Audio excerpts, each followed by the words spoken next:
regulations by the Book of Resolutions, which is our call to gun violence. And I'm sure you have all heard the last news out of Texas. Yes.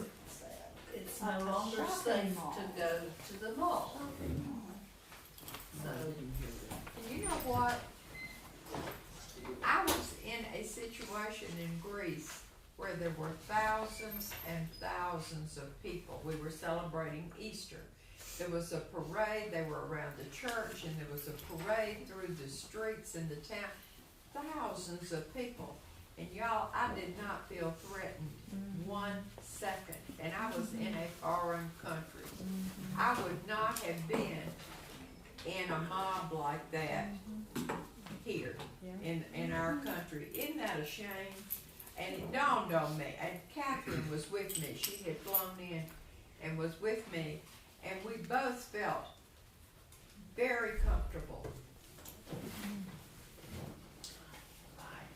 so it has come to a head, I guess, maybe, to the point where good people who might be tempted to do little actual push against gun violence are now being confronted on a daily or weekly basis with yet another example, and with the fact that the leading cause of death for children is guns. Good grief. And you know that Reese Dean's grandson was shot. No. You I didn't know thought I that? said that last Yes. Sunday. Yes. Connie wasn't here. Oh, okay. He was shot Reese Dean. No, Dennis. in Atlanta, one of the situations. And he's gonna be okay, but he was shot twice, right? I think so. And has had to have surgery and will have a lot of therapy to get over this. He's gonna be okay, but it's hitting closer. That's what I wonder, does it take someone we know Yes, it does. to get shot before it comes home to us?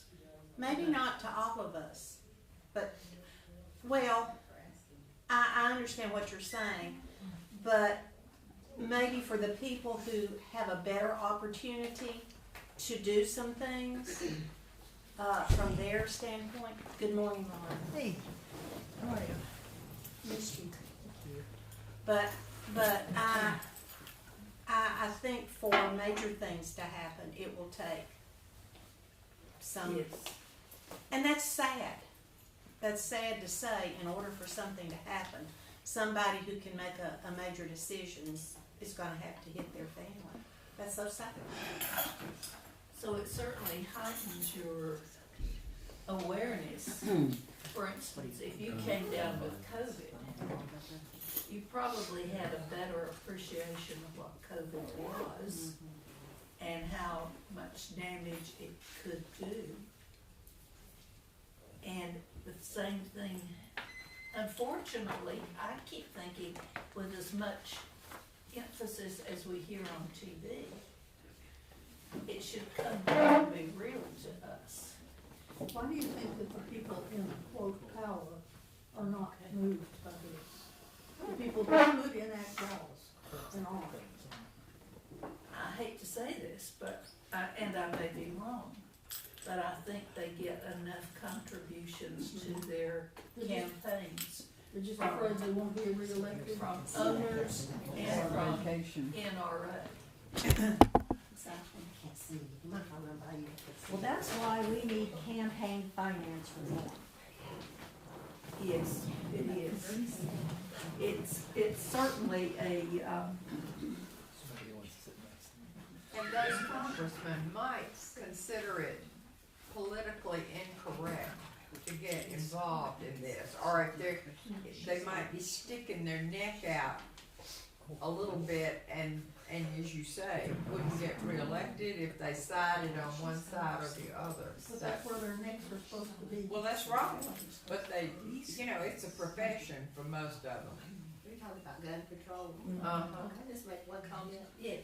Jo Jo Ann, I was visiting her yesterday, and we're good friends, but she told me that she was going to be talking about this subject this morning.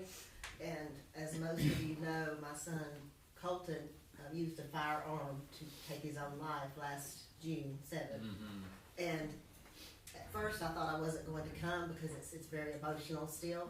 But I decided that this morning when I got up, you know, I said I really want to be there because I want to know the facts. Because I feel like people that can make a difference in this whole thing are people that have been affected personally, like myself. And I won't make this about me, but my son, Colton, did have a mental illness. It was not curable. He was in constant pain, hearing voices in his head, schizophrenia, you probably are familiar.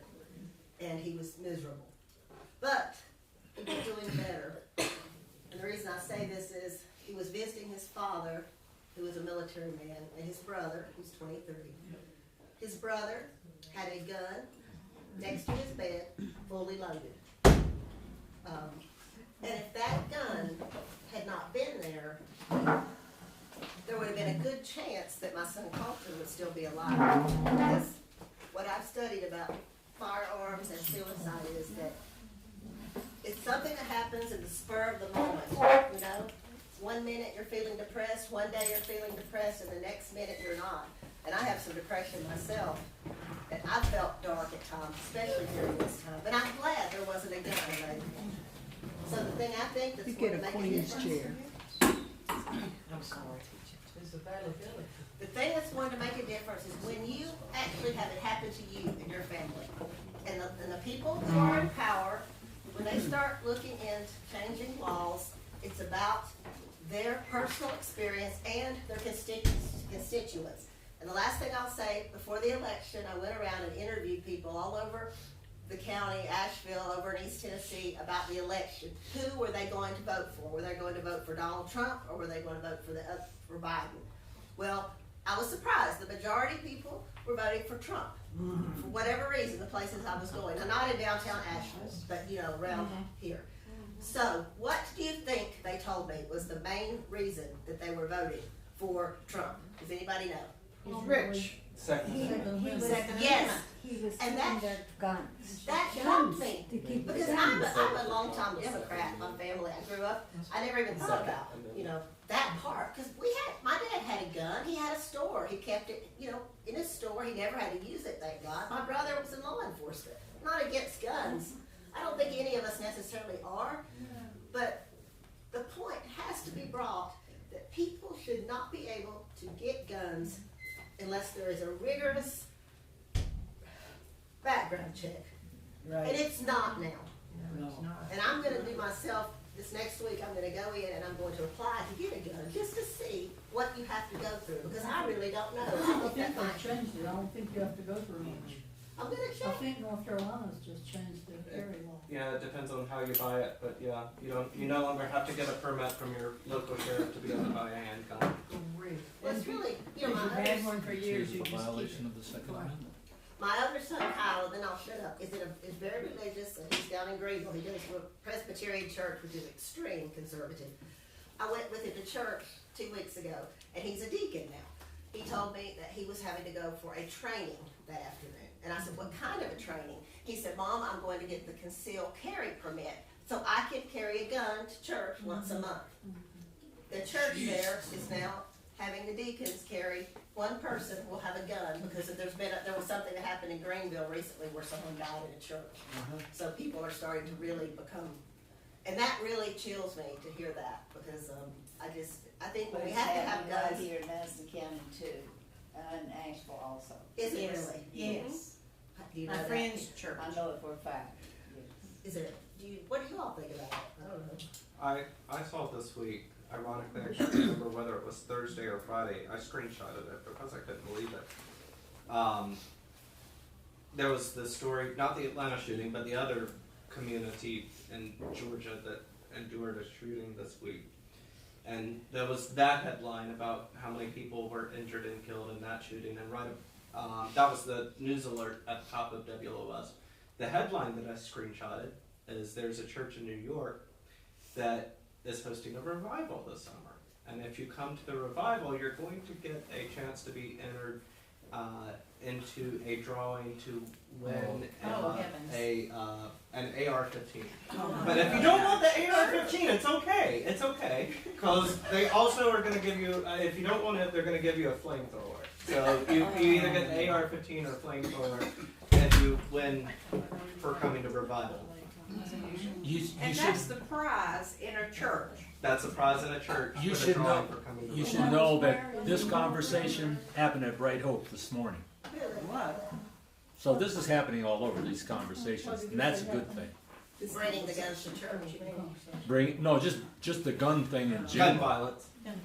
The gun violence thing has been on the books of the United Methodist Church with these suggestions to prevent gun violence since 2016.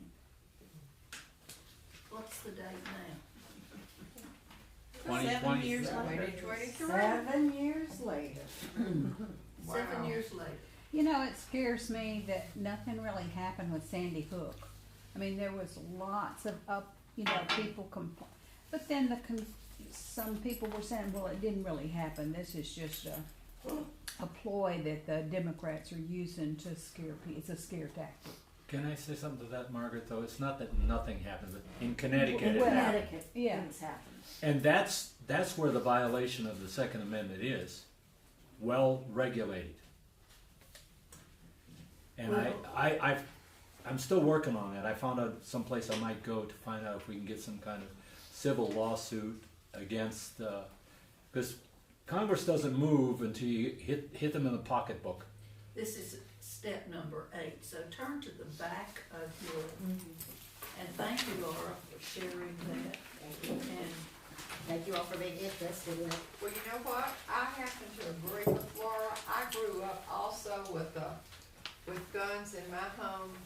They were not loaded, but my daddy was a hunter, and he did everything responsibly, and what he killed, he brought home and we ate. And so, I don't understand this need for having these powerful weapons. I'm not against guns. People own guns if they are responsible, if they have been checked. That's the thing. But why does anybody, normal person like us, need an AK, whatever they are? Yeah, Protect ourselves, that's what people say. Well, see, I don't understand.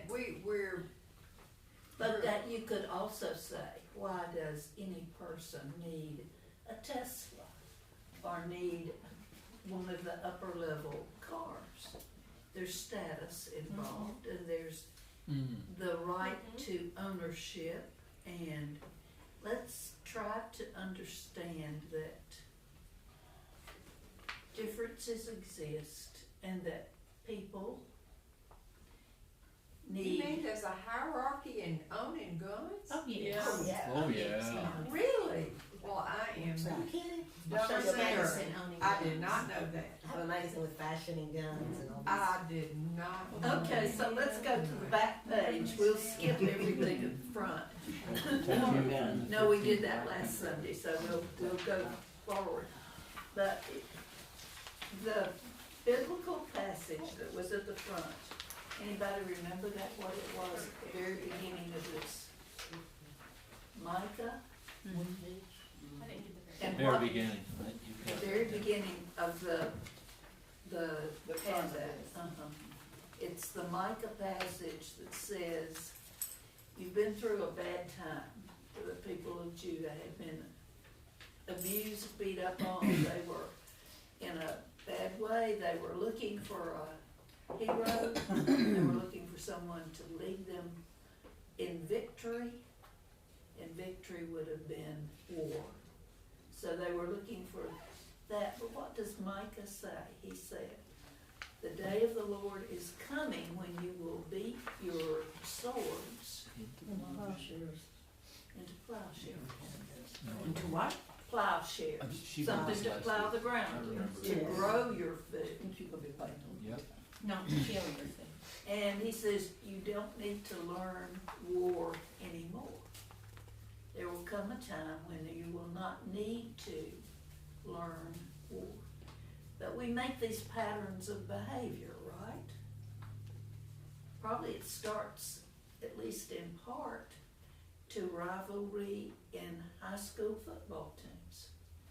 I can remember when we played Bakersfield, which was the county seat, tensions were high. It was likely that fights would break out in the stands, and that was a source of excitement, right? And around here, it was playing the River Rats in Marshall, right? I know what you mean. So we need to learn cooperation rather than aggression. That's asking a lot. As a teenager, I remember, I think it's a Peter, Paul, and Mary song, Ain't Gonna Study War No Right. More. Ain't gonna study war no more. We need a That song. Spiritual. Yeah, and we have those I was songs. thinking the same thing. And that comes out of the black tradition of people who have been oppressed. And they've tried subversion, they've tried everything. And they come up with, not gonna study war no more. Well, that is the raves today, gonna lay down my sword and shield down by the riverside. Riverside, yeah, that's it. But there's a status in owning a gun and being able to shoot one. And now, And more women are getting them too. It's an interesting statistic. yeah, little purse ones. Yes. I think in that mindset, that is, you know, people, if you ask people why, I saw some poll recently, why do people want AR-15s? And the answer is usually to protect myself or to protect my family. That's And it's a false sense of security, but I think for some mentality, that's their false sense of security. Well, what does that say about our society? Not If much good. if people think they need that, if you don't feel like the law is going to be there, or the government is going to be there. But The look at our students last- at the university took a self-defense course. And and it was taught by a former policeman. And he told them that don't use a gun because your attacker can take that gun and turn on you and shoot you. Right. So it's not so much coming from the law enforcement, although a lot of it is. But this particular, policeman was saying, do not use a gun to protect yourself. What are It you doesn't- supposed to use? Oh, I live baseball in- bat. I live in just a got country fine. in North Hill. Where you- And I hate to say That's this, right. but it's full of rednecks, okay? And I come from Boston. We don't have rednecks here. We have our own problems. Got Irish. But around my neighborhood, particularly on Sunday, they're out there shooting AK-7s. And I'm afraid that if there's some sort of revolution, that they're gonna come up and But we need to, Get us white folks. we need to cut all of the bias that we have or feel against gun owners and recognize them as people. They are people just like we are. And we need to communicate. What did Jesus say? Don't criticize the little dust in your neighbor's eye if you've got a stick in your own. But you know, one of the Donald Trump posters, I went over to the Republican headquarters during the election just to interview them when I was interviewing the others. There was a big poster of him with 2 AKs. Oh, Guns. no. You know, I mean, they promote guns. It's our country, we get a gun, you know, that's, yeah, and so how do we deal with that? Well, back when Al Gore was running against George W. yeah, the son, yeah. my friend, very liberal like me, maybe even a little more if that's conceivable, but she was from West Virginia, and she said in her home when she was up there, she said they would have normally voted Democratic, but they were afraid Al Gore was going to take their guns, and they went Republican. So it's been working a fear on people that you are not going to get to have a gun. I think a lot of that is coming from the gun Oh, yeah. manufacturers, and you know that. I'm not saying I'm preaching to the choir. What am I saying? Okay, let's look at number 1 here on this. Turn to your very back page. These are the recommendations for the ways to prevent gun violence. And we're talking about gun violence, but not necessarily talking about responsible gun ownership. We're talking about gun violence. For number 1, he says, we need to have conversation and prayer about gun violence. Is there such a thing as responsible gun ownership? Yep. Yeah. Yes, There is. is. And there was in my home. Yes. Having had one, I'm not sure I was a responsible gun owner just by having one. Well, some of us are, but other people, I mean, I wouldn't be, but some people are, I think, you know. I think that raises an interesting thought with that is what is the responsibility that's entailed with that? Thinking back, granted this was many years ago, people didn't have AR-15s and things of that nature, and it was much like Connie's father in that context. There were military leaders from Japan who were interviewed at the end of World War II, and the question was asked, after you bombed Pearl Harbor, why didn't you have a ground invasion starting in California? It perplexed military leaders in the United States. And they said, you decimated our Navy, we wouldn't have been able to mobilize our troops soon enough. You would have probably made it as far as Colorado before we could have stopped you. And they said, we looked at that. We investigated that. And at that time, it was something over a quarter of Americans owned a gun, but more importantly, knew how to use it correctly. And so that deferred a ground invasion from Japan at the time, according to those sources. But it makes me think about what is the responsible aspect. At that time, it wasn't using it against each other. It was using it in the context of hunting and or protecting yourself from wildlife at the time. Right, right. Well, I'll bring up another thing, that we all have cars, right? We all drive. Are we responsible drivers? Cars are weapons. That's a moment-to-moment thing. Those who are issued licenses and keep up their registration and get their cars inspected and There you But go. when they drive, when I drive 75 miles an hour on going to Asheville because the traffic is going 75 miles an hour, is that responsible? No. Or 80 up Highway 81. Yes. Many transfer trucks Yes. along with you. And if we killed someone when we're driving, how would we feel? I'm not gonna drive anymore. Well, it changed my life forever. If I kill somebody. With a gun But we or don't a car. think about that. We don't think about possibilities of what we possess and use might be of harm to other people.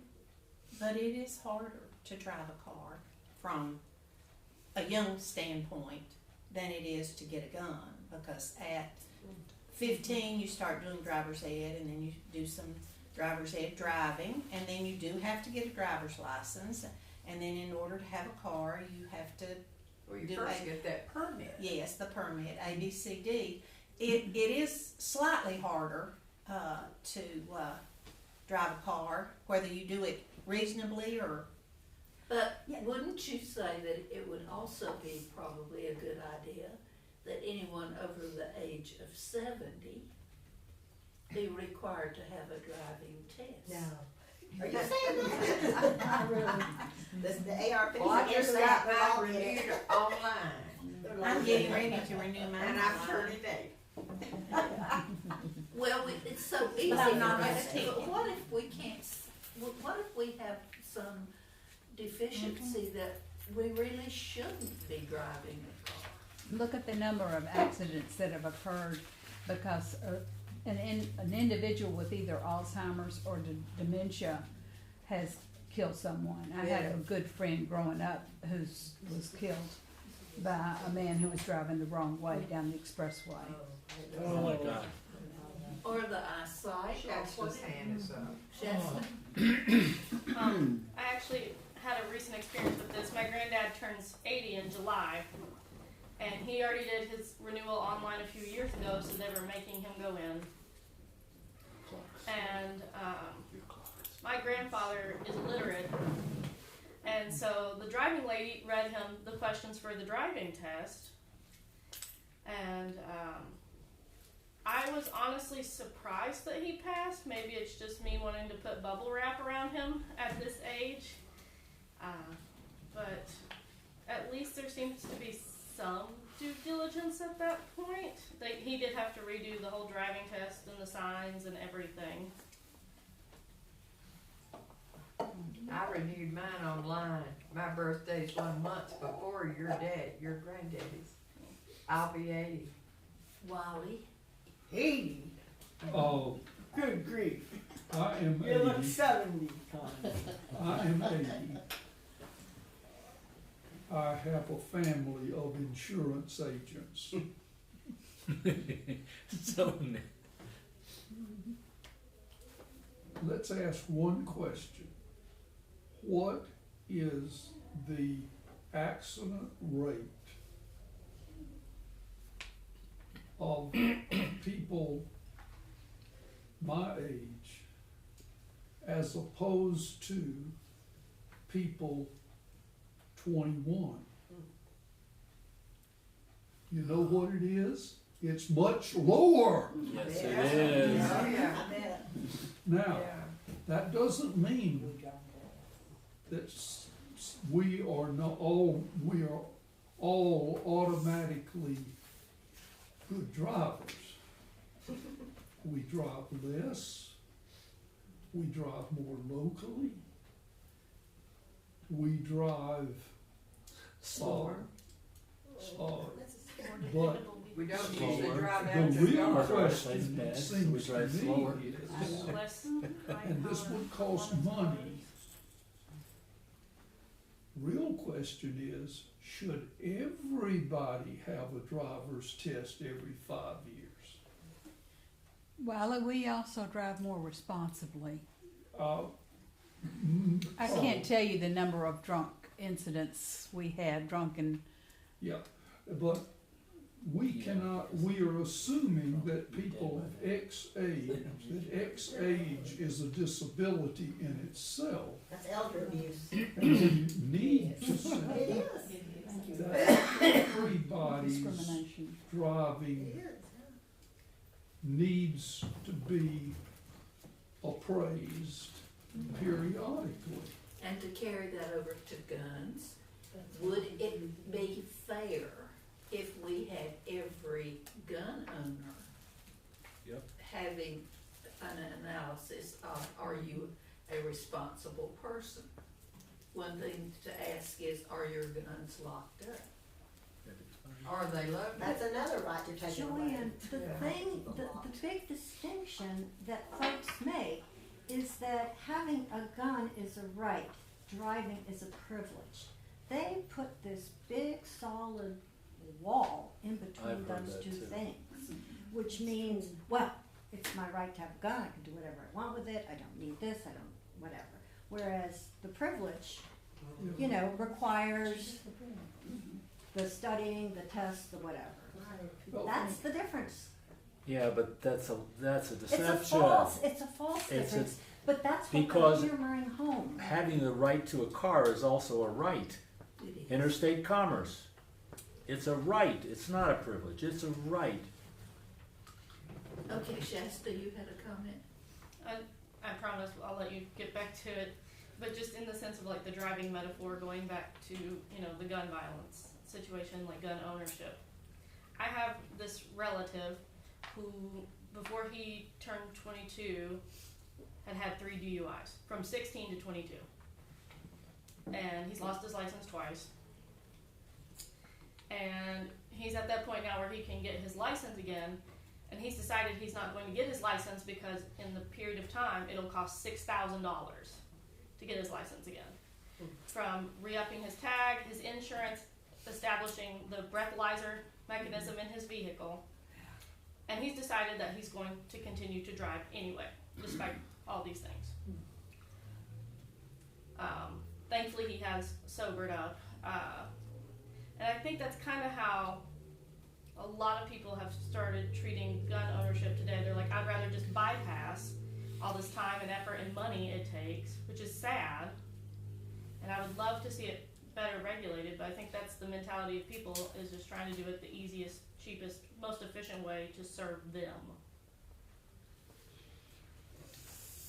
Good I don't point. know what it takes to buy a gun. I have no earthly idea, but I know the Guns and Barbecue down there with Jeff Willis. He's always I hadn't been in there since the pandemic began, but he's always got people over there in the gun area more than he's got in the barbecue area. And then when this Big Ivy Guns came in down They're here, expanding. you can't even hardly find a parking place in there since that came in.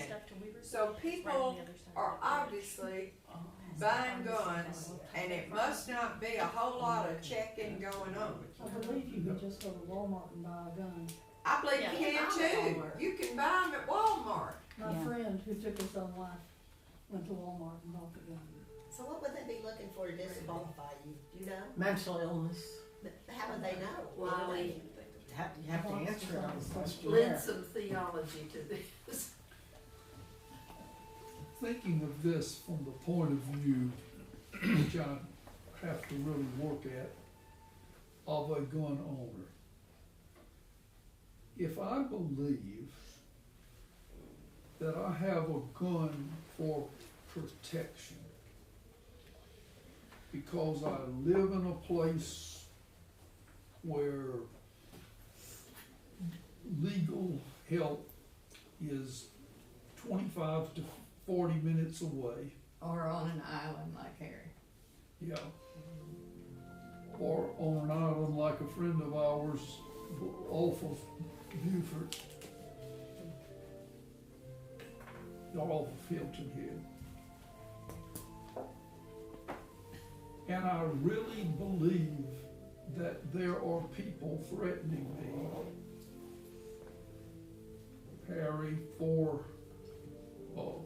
Marines led by their sergeant came over to Harry's Island to rob them with guns. Unfortunately for them, Harry was an excellent shot. His son woke him up and basically he killed him. He killed his father. No, he killed Killed the people who had invaded the island. the invaders. Now, this is hard for me to put my mind around. I'm not arguing from his point of view, for his point of view, but I'm saying, if you believe that you are in that kind of world, There you go. why in the world would you lock your guns up? Yeah. You couldn't get to them in time. That's true. Now, I can dismantle that real easy, I think fairly easily, but I think we have to take Joanne's point of looking at people as individuals with reasoning powers, even though they don't reason like we do, and understand their perspective before we start arguing about it. I think that is exactly correct, and it's really important that we should assist, number 2 says, assist those affected by gun violence. that includes the person who has the gun, Mhm. through prayer, pastoral care, creating space, and encouraging survivors to share their stories so that we understand a bit better. Yes. Financial assistance, and through identifying resources as those victims and their families walk through the process of grieving and healing. You don't kick a person who's down, whether it's that they fell because of their own fault or they actually were pushed there. Do you? Yes, the Good Samaritan law. If it's what? The Good Samaritan law. You should help that person, You should help that person. regardless if they're dead or not. Help that person, perform CPR first. So we cover need to wounds. assist people who are affected through prayer, and we need to understand the problem from the perspective of the person who has a gun and the person who doesn't have a gun. And we need to work for regulations, and we do that individually. I can't transplant from your brain to my brain the understanding that you have about this problem. All I can hope to do is make my view a bit wider than it is, and to maybe get a better understanding of what it is and what it should be. That means I have to listen, right? And I have to be open to talking to people. With people. We gotta be ready to leave now. So, that's for individuals, but what about the church? The church as an organization. All of these last 5 on this list are what the church should be doing. So look at the last 5. Number 4 says, the congregation, if you have not experienced gun violence, to form partnerships with those who have. Why? In order to support them and learn from their experiences. I'm so sorry to have to leave. Number 6 says, to lead or join in ecumenical or interfaith gatherings for the Baha'i, the Muslims, the Jews, whoever is gathering at sites where gun violence has occurred, and partner with law enforcement to help prevent it. Don't you think law enforcement feels isolated sometimes and alone out there? Trying to keep us safe? Leave your cup. I'm sorry.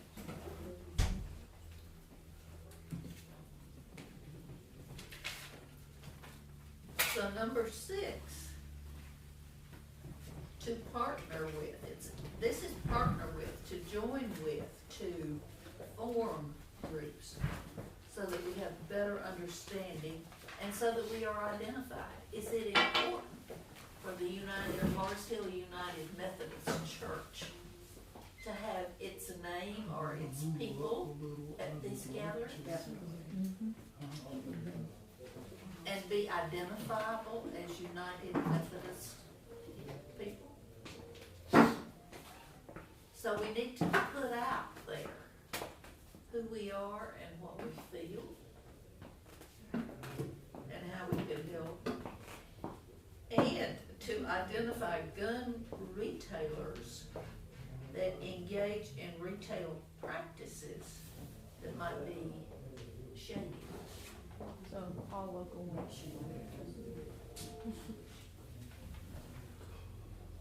Is there tacit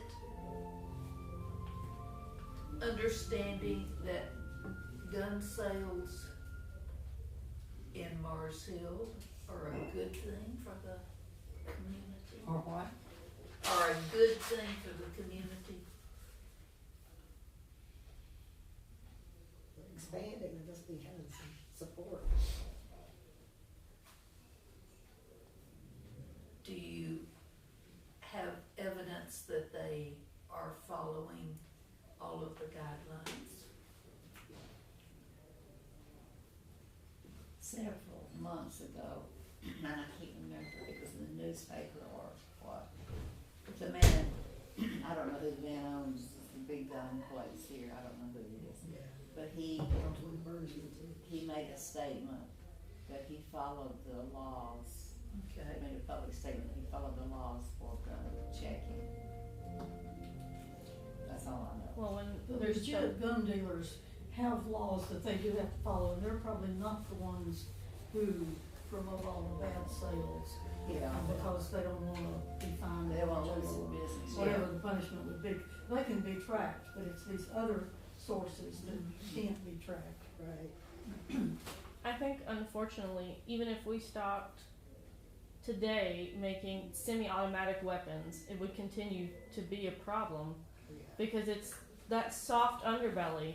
I don't, like, just as my grandma would put it, have you ever known criminals to follow the law? Like, the people who are wanting to do these bad things are, no matter, unfortunately, how much we regulate it, are not going to follow it because they're going to follow their own selfish desires or destructive desires for whatever they have. And one other thing, should a parent be charged? You know, some of these shootings, I know a couple of them that they got the gun from the parents. You know, the kid didn't go to the store to get it. So who's responsible in that case? You know. Several of the last mass killings that have occurred have been people who either they or their parents, usually they, have bought the guns perfectly legally according to our present laws. You're right, we can't stop it, but we can make it harder. We can make a person who is angry and depressed have more trouble getting a gun like that by walking into a store, because often those people don't know the illicit folks. But the problem will continue to exist as long as the anger and the depression exist. And we have very, very limited ways in our society of dealing with teenage angst, depression, feeling put down, and the profile of most of the mass shooters is white male under age 21.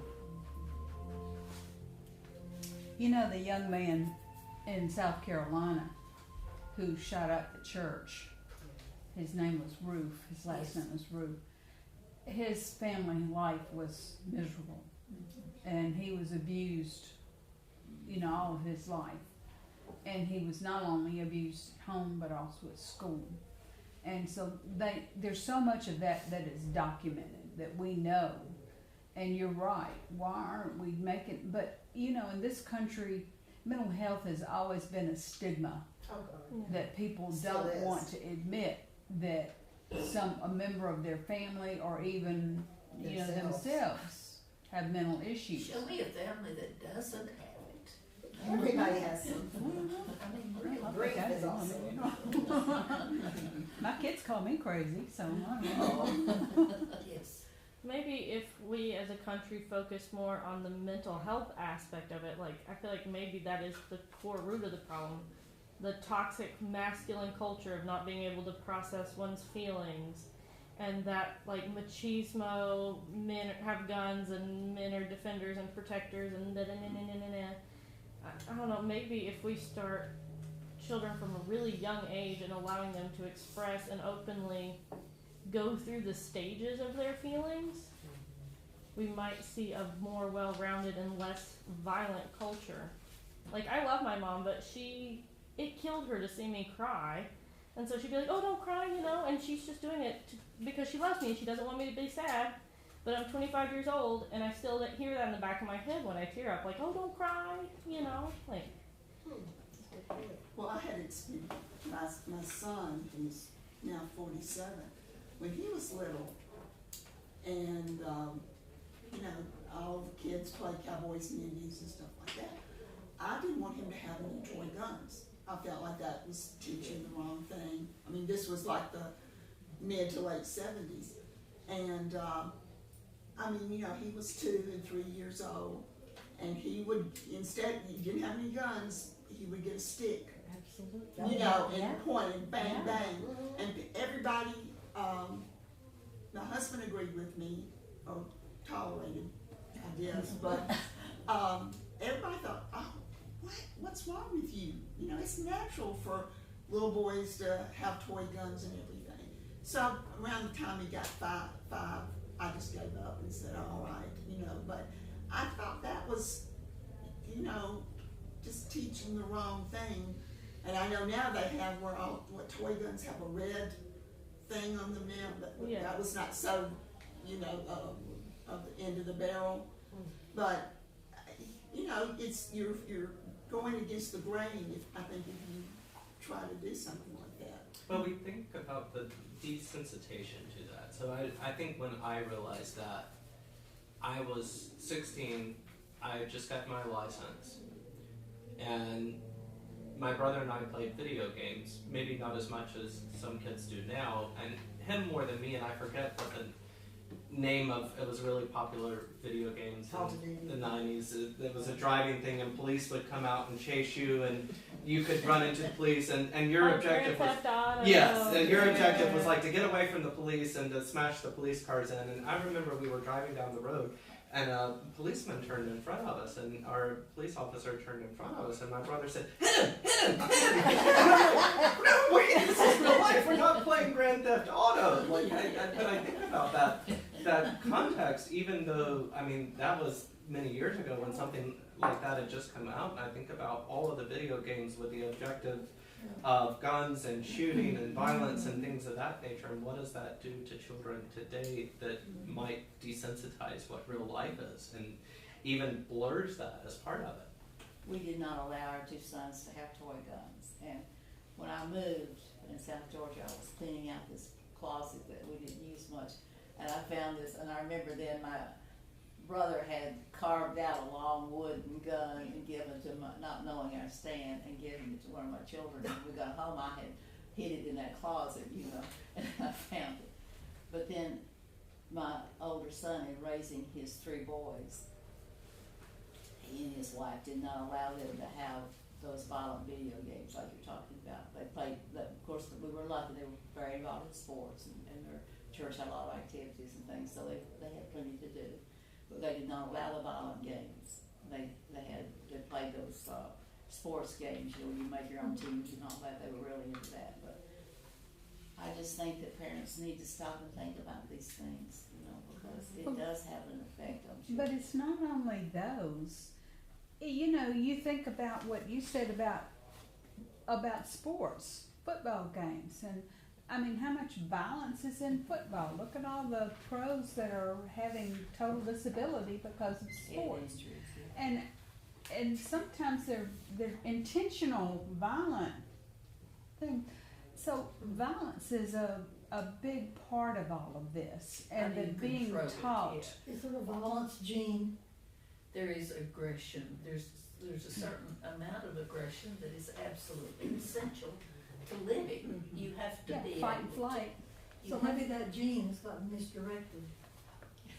It's the expression of it, I think, that is misdirected. And Emily's had a statement for a while. Well, this is a funny ha-ha, maybe, depending on how you take it, but the Harry and Lucy story, the next morning, Lucy, who was a big gardener, gathered up the blood from the Marines who swam over there and done the violence and put it on her roses. Oh. Oh. Oh, I don't want I think we're hitting on, when we start talking about aggression, aggression can be positive. And aggression, kids have to learn, and adults, how to use their aggression instead of their aggression using you. And that is very hard for a lot of people. It's especially hard for males. Yeah, that gene is on the Y But it's chromosome. not only hard for males. We have lately had some females doing the same thing. Interestingly, as women gain power, Women just learn to manipulate better and to do aggressive things that exactly. persistently. Really, if we can teach the idea of assertiveness rather than aggressiveness. I think young women drivers are noted for not being very cautious. They don't share well. Oh, men will let you in a line much quicker than women will if, you know, if you're driving. You need to get in. Oh, yeah. a great Baptist preacher who is dead now, who was pastor at Charlotte in Myers Park Baptist, Charlotte, was asked by a student. This was he was doing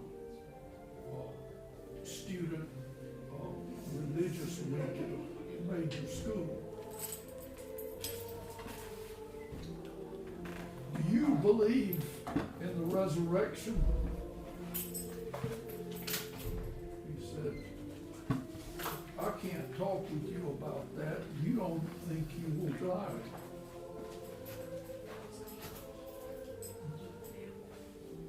That, think about that. Then he went on to say that, what deal with that, but his point was that a person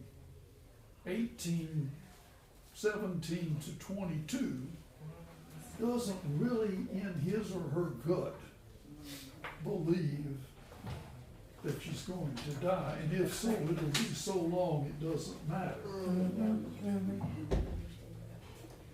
And that your brain has not yet, even at that age, developed to face the reality of mortality, Or which brings consequences. responsibility. Right. They can't imagine consequences real well. Yeah, how it affects other people. They don't see that. And as our closing thing, this is one to do, it says, number 7, to display signs that prohibit carrying guns onto church property. Now, Mars Hill College, we said, said no guns on campus. So why would Mars Hill United Methodist Church want to put a sign that would say no guns on campus? Or why would we maybe not want to put a sign? You might not, I don't know how I feel about this. You might not want to because you might feel like the people that are extremely aggressive and are psycho might say, oh, there's a good hit. I don't know. No, that's a. What about the person who comes to AA or to NA and might be accustomed to carrying a gun? Might be a person who feels undressed or naked without. You know, the laws. It's a very Can you conceal young it? layman. Can you conceal it still if that signs up, if you have that license or you don't? It said carrying guns, and say whether they're hidden or open. Interesting. But you know, if you choose to meet here, you should go on the rules here. I don't think it should even be an issue, like, it's Yeah. fine, you know? If the rules are no guns, then if you want to meet here and use our facilities, you should not have guns. I mean, there's a school here, a preschool here, and most, I mean, I don't know what the rule is now, but it used to be there were no guns allowed Sure. on schools. Of course, they Of course come now, after hours. I'm sure they. now we have AR-15s in schools, so I think It's very likely that some of the parents of children who come here have a carry permit or a carry. Yeah. car. Yeah. It's very likely. Yep. Maybe somebody here today. So it's never simple, is it? No. It's a terrible societal culture.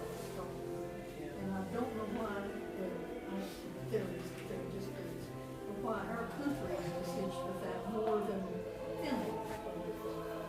You know, Denmark, they don't have those problems. Now, they do have an occasional shooting, but nothing like that. they also, They have better gun laws, but they have a different culture. They Yes, don't they see it the same way. Different culture. that a lot We of have the people Wild think. West, you know, Exactly. cowboy, Yeah.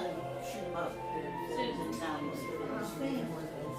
And I don't know whether it's related to schools, but related to churches, but Yeah. I think that family life has changed It's not so much in necessarily the last starting next Wednesday. Okay, yeah, absolutely. Is it gonna be at the church? Okay. Yeah. I think family. Yeah. Thank you. What happens in a family, but it's changed so much in the last 7 years.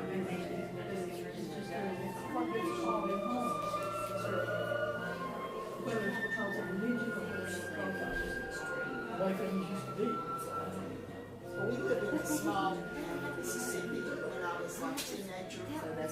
And my father did not leave the house without his little gun in his pocket. They never get you anybody.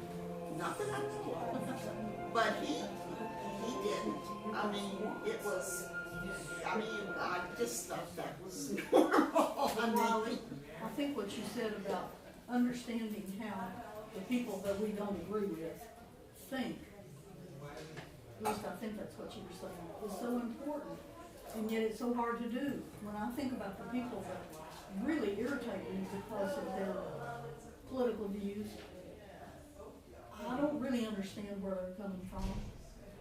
We need to, I don't instead, really if we want to. expect them to understand us, we need to try to understand them. It's a two-way street. It does go both ways, It's and hard to do. So, not being able to convince someone of another point of view, could it be a saving grace that doctors have actually stood up and said, when AR-15s are used on people like in Uvalde, their entire